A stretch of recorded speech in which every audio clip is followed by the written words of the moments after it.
ये क्या है?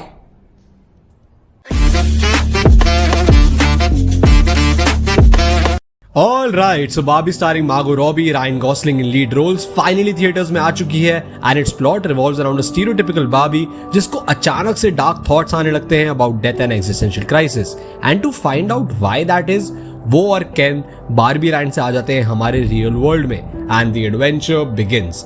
अब why is she having those thoughts? Real world में बारबी को कैसे परसीव करा जाएगा एंड उसके एब्सेंस में बारबी लैंड में क्या होगा? For that you need to watch the movie in theatres. So positives की बात करें तो विदाउट अ डाउट इस फिल्म का एस्थेटिक और साउंड ट्रैक इसका सबसे स्ट्रॉन्गेस्ट सूट है. The pink colour looks so vivid on screen and the entire aesthetic of the Barbie world is beautiful to say the least. At times आपको ये musical जैसे भी feel होगी, but the sound track of this movie is pretty good with some great foot tapping songs and some self-aware numbers that will definitely make you chuckle. इसको देखने के बाद आपको सही में पता लगेगा कि पिंक कलर की शॉर्टेज एक्चुअली में हुई क्यों थी. परफॉर्मेंसेस की बात करें तो Margot Robbie and Ryan Gosling carry the entire movie on their backs. Margot Robbie तो है ही बहुत adorable and her acting does make you feel emotionally resonate with the character. वहीं रायन गॉसलिंग की कॉमेडिक साइड देखना is always a treat because his comic timing is impeccable. बाकी cast की ज्यादा यूटिलाइजेशन थी नहीं, but their dialogues and stints will make you chuckle in the movie sometimes. But the biggest focus and positive of this movie is the message that it's trying to portray. तो yes, ये एक feminist movie है, which was a given because Greta Gerwig makes those sort of movies, and the way patriarchy, women empowerment, and the issues women face को दिखाया गया है, that is really good because they boil it down to basics कि patriarchy actually में होती क्यों है. And it makes us question ourselves and the world around us too, which was the aim of the movie.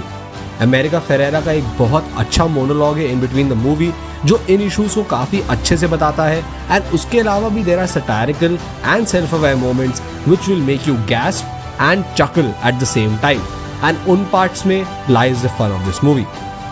पर अब negatives की बात करें तो the writing could have been so much better.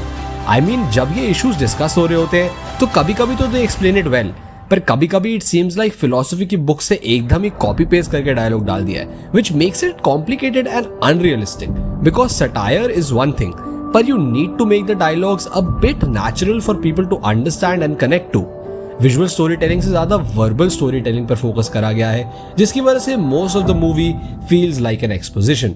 Correction की बात करें तो सबसे बड़ा फ्लॉ आई थिंक मूवी का ये है कि you never get invested in the movie that much. मतलब पुअर राइटिंग की वजह से डायलॉग्स अनरियलिस्टिक लगते हैं, बहुत सारे सोशल इश्यूज डिस्कस करने की वजह से मूवी रश लगती है एंड उसकी वजह से we never get the time to actually connect to our characters who we should root for. इसकी ending was a powerful message जिस पर I think everyone should have at least shed a tear, पर connection ही नहीं हुआ form जब, तो वो एंड में इतना इम्पैक्ट आप पर छोड़ ही नहीं पाती जितना छोड़ना चाहिए.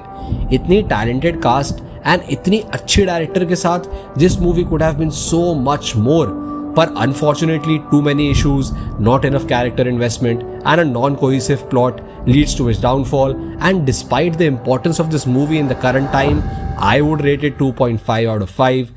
I think it can be a one-time watch for you, but उससे ज़्यादा I don't think it will leave that much of an impact.